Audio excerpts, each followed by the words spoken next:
Hey, it's Dave with Old Dad Studio. Today is February 23rd. It's a Sunday. This is going to be vlog number 54 in the series. Today, you can see I'm not in my office.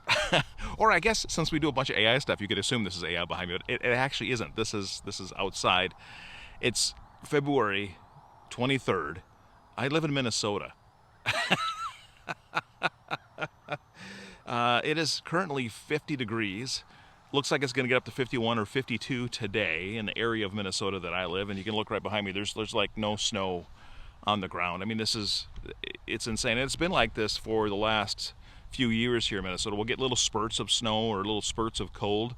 But the big full-on throated cold weather that we got when I was a kid, and snowbanks that were 12 feet high when the plow came through and pushed all that snow off the road into our yard, those days are gone. I mean, we don't see those, or haven't seen a big snowfall like that in years here in Minnesota. A big full-on winter. I don't know whether you believe in climate change or global warming or whatever the issue is. Something has changed about the weather, and it is much warmer here now in Minnesota. Aside from me rambling about the weather like an old man. Well, it fits though, right? I'm an old man, so I can ramble about the weather. Today I want to talk about my goal for the All-In February Fitness Challenge that we are doing, and as well as the other things. It was a pretty sad week in the area of goals this week. The first week I lost 3 pounds. The second week I lost 1 pound, which was kind of a bummer. So total I had lost 4 pounds. Yeah, this week I've gained 2. So now when I get back in the house, I will share my stat sheet as well. This week I did not do very well on the stats. I fell off the wagon as far as fasting goes, which that's the one thing that I know that has helped me lose weight. If I do reduce my overall calorie intake by fasting, and I do it in a very timed control method, then I'm able to reduce those calories and lose weight. This week I didn't do so well on that. Plus, the diet that I chose to eat this week was not overall healthy, and I way missed the mark on the squats this week. So I'm trying to do 100 a day, and only one day this week did I make it, or this past week did I make it 100 squats in a day, and that was Friday, so at the very end of the week. So overall, pretty much a bummer week for fitness. Now, one thing that I haven't shared on yet about my weight loss journey and my fitness journey here on the channel is, for the last 6 months, I've also been taking Wegovy, which is one of the GLP medications to help you lose weight.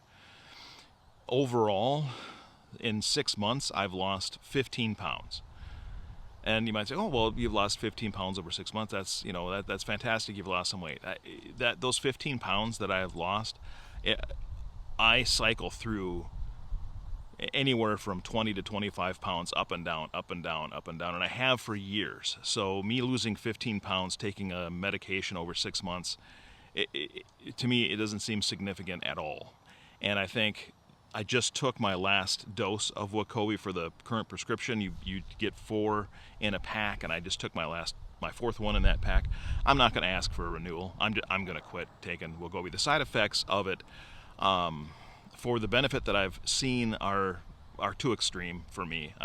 And if the weight was just like falling off of me, and I was having some amazing weight loss from that, then I would probably continue to take it and just live with the side effects. But because I'm not, because the weight loss is so insignificant, and the combination of me doing fasting and other things where I typically do see some weight loss, and I'm not seeing the kind of weight loss with fasting and other things that I normally see, even though I'm doing it along with Wegovy, really, I don't see a point in continuing it. So I will, again, try to find something new and see what I can do. But the overall unpleasantness of the side effects of Wegovy are not worth it. So,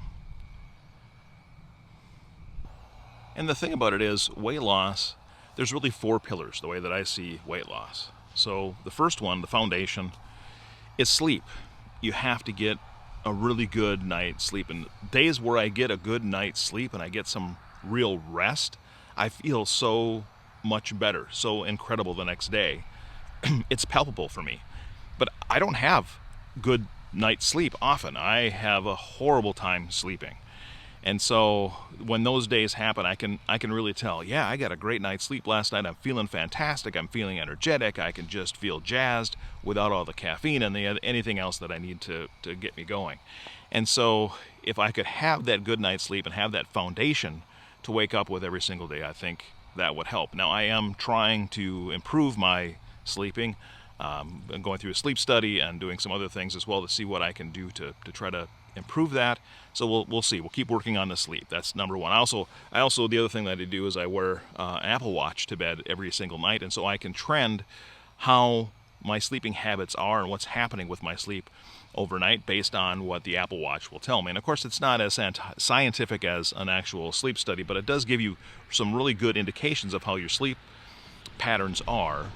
And on average, I sleep about 4.5 hours a night, which is about half of what you're supposed to be getting. So I need to improve that. And again, nights where I get more than that, where I get 6 hours or 7 hours of sleep a night, I feel so much better. And so I'll continue to work on that. So that's key number one.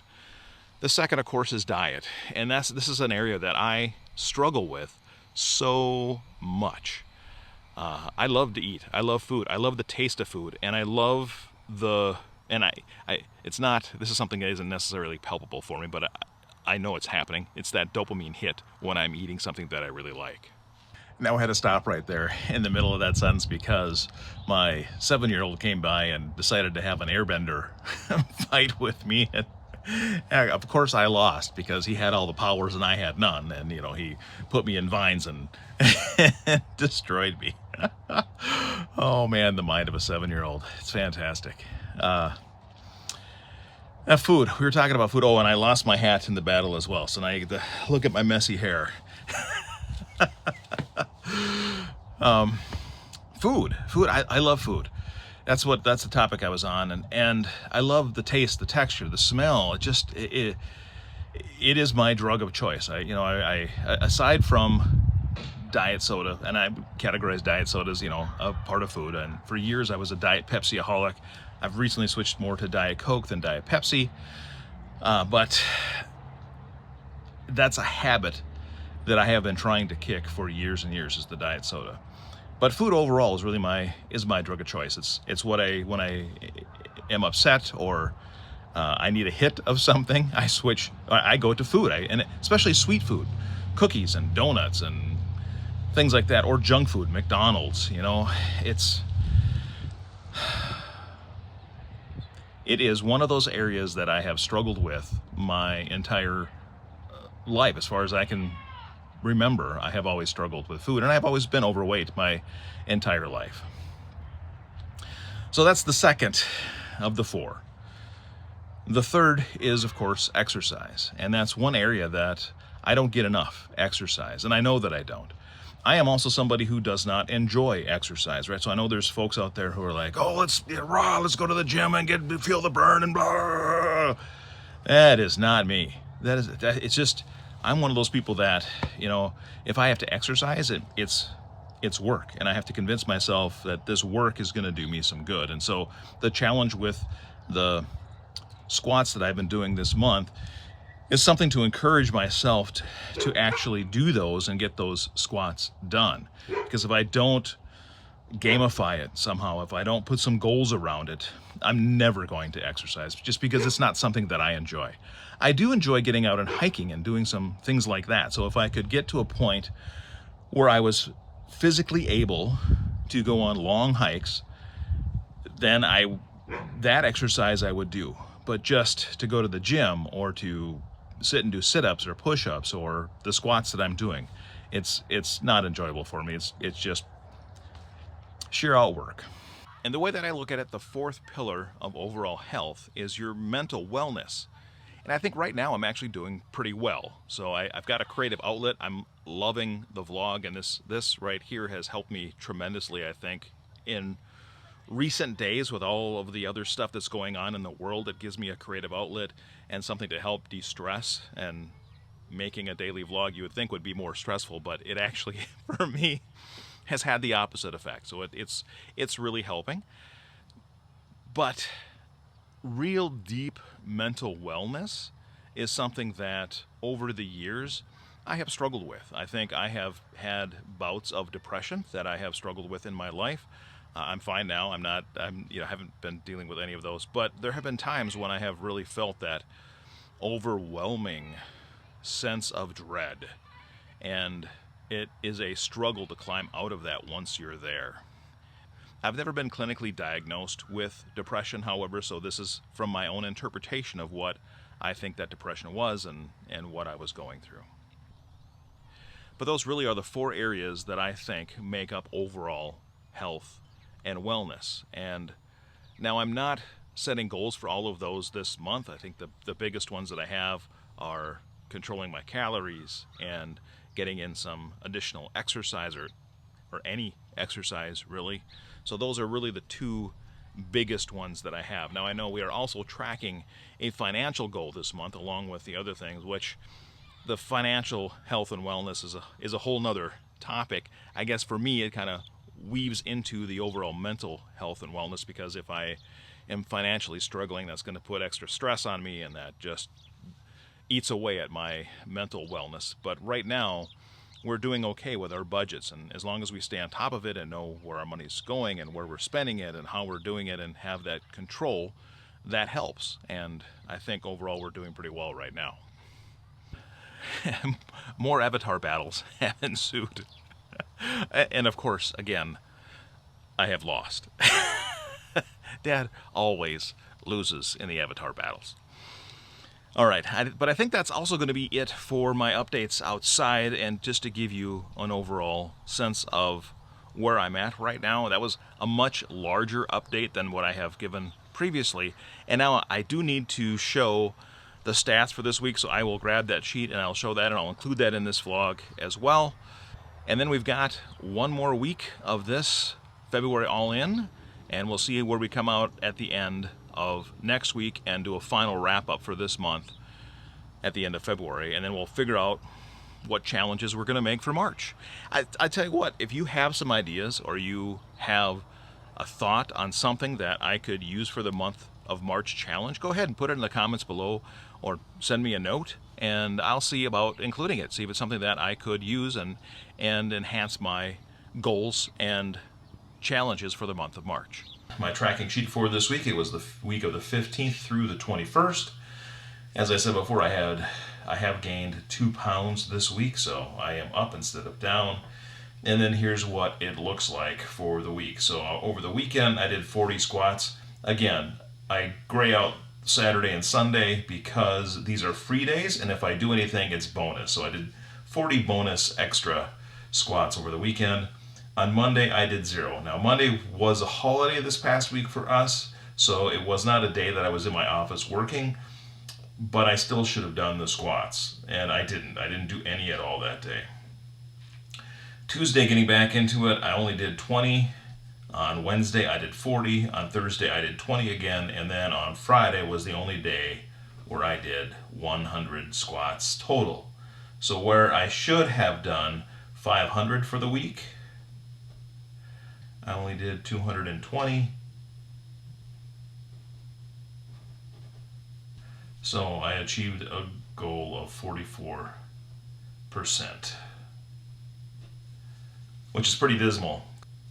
All right, let's take a look at the fasting for the week. So for this week, I fasted for breakfast every day this week except for Saturday. And I think that day I had like toast or something, so I didn't have a huge breakfast on that Saturday. I did miss several of the fasting lunches though, and I think this is where, for me, when I'm really trying to lose weight and I'm trying to control my caloric intake, this is where I go bad, is because then I'll eat something for lunch, and a lot of times I might be just grazing in our fridge. I'm not stopping to think about what I'm eating, I'm just eating what's in front of me. And I don't always make the best choices, where at dinner time, usually I make a better choice because we're thinking about dinner. We have planned scheduled meals for dinner. Usually we've planned out a meal schedule ahead of time. and so it's easier there. So it's really these ones that are most concerning for me this week. And then eating out, you can see we only ate out, or we missed, I guess, eating out on our goal on Monday the 17th. So we did, and that was this lunch here. So that was, not only did I miss fasting that day, but I made a really, really bad choice and ate junk food, drive-through food that day. So there it is. So there you have it, pretty much a dismal week in the week of health and diet and exercise this week. Now we've got 1 week left in the month of February, so we can still make it up this month and see what we can do and not end on a sour note of this week. So I'm going to try to step it up this last week. We'll see how I do. And I will report out, as always, for that week, and then we'll do a month-end wrap-up at the end of next week as well, and then we'll take a look at what we're going to do for goal setting for the month of March. All right, and I think that is it for this edition, the 54th edition. No, yes, 54th edition. I had to stop and think there for a moment. It's late at night. The 54th edition of Old Dad Studio, and I will see you tomorrow.